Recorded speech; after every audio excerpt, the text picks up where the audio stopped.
Sir పండగ రోజు ఏంటి సార్ ఇస్రో ఆఫీస్కి పిలిచారు. అయ్యగారిని మళ్ళీ లాంచ్ చేయాలి, రాకెట్ రెడీ చేసుకో. దసరా రోజు పాకెట్ మనీ ఇస్తారు, వీళ్ళేంటి సార్ రాకెట్ మనీ ఇస్తున్నారు. అప్పుడే 3 వచ్చి దొబ్బినాయి. డోంట్ వరీ, శివకాశి నుంచి ఆరెంజ్ ఆస్కర్ తెచ్చాము, పేలిపోద్ది. Hello and welcome to Film Companion South. You're watching our Toll Review. My name is Hriday Ranjan.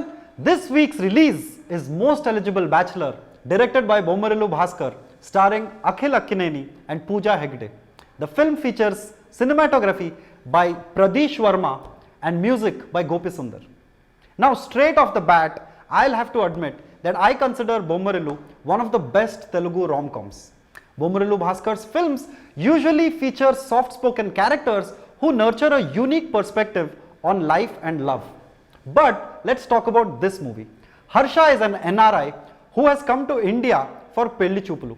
He plans to visit India, look for a perfect match among 20 girls and return to the US with her. The problem is, Harsha is going by conventional definitions of love and companionship. Things take a turn when he meets Vibha, played by Pooja Hegde, who is a storyteller. I mean, she's a stand-up comedian. She is a free-spirited soul who doesn't believe in conventional ideas of marriage. Now, Pooja Hegde's character is really tricky. Amongst all art forms, it is extremely difficult to portray a stand-up comedian on screen because stand-up comedy is quite unique. It is a one-person show. You are the writer, you are the performer, and sometimes you are the audience. Which is why there are so few films featuring stand-up comedians. And most filmmakers don't really understand stand-up comedy. There are lots of artistic cliches about art imitating life, but like in this film, there are no real jokes in the stand-up bits. What we get instead are random thoughts on love, marriage, life, and philosophy. Hello sir, మీరు ఎవరు? నా పేరు రాజా హెగ్డే అండి, stand up comedian. ఏం చేస్తారు? అంటే stage మీదకి వెళ్ళి లైఫ్ గురించి, పిల్లల గురించి, పెళ్ళిళ్ళ గురించి ఫిలాసఫీ చెప్తూ ఉంటా. ఫిలాసఫీ చెప్తే జనాలు నవ్వరు కదా. నవ్వాలా నవ్వాలా Bhaskar? Director Bhaskar knows his target audience perfectly. Families during festivals and themes of weddings and marriage. The family here constantly laughs with each other. It looks like a Trivikram Srinivas film, but it just isn't as funny. Basically, it's a Dvivikram Srinivas film.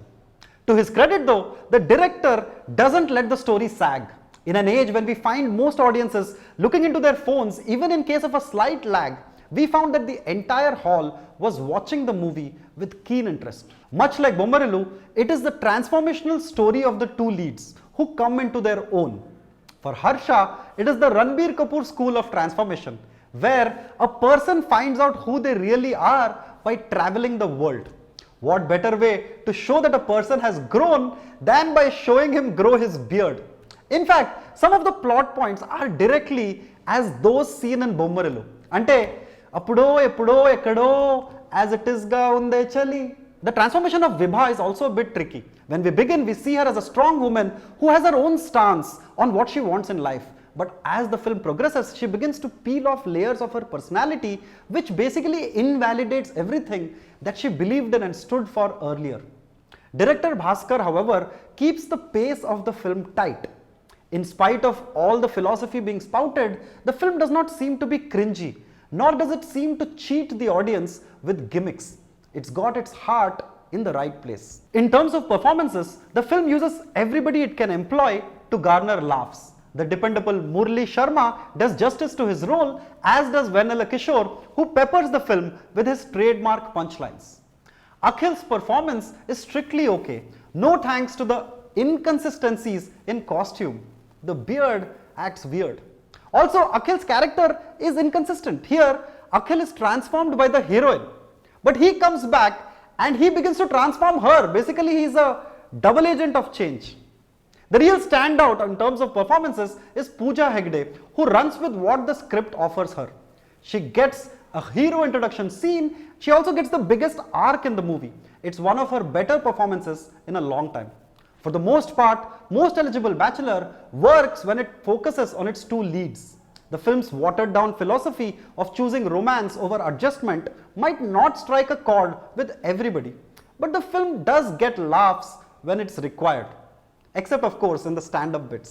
The film's story also follows a structure which is a lot more than what we can say about recent releases.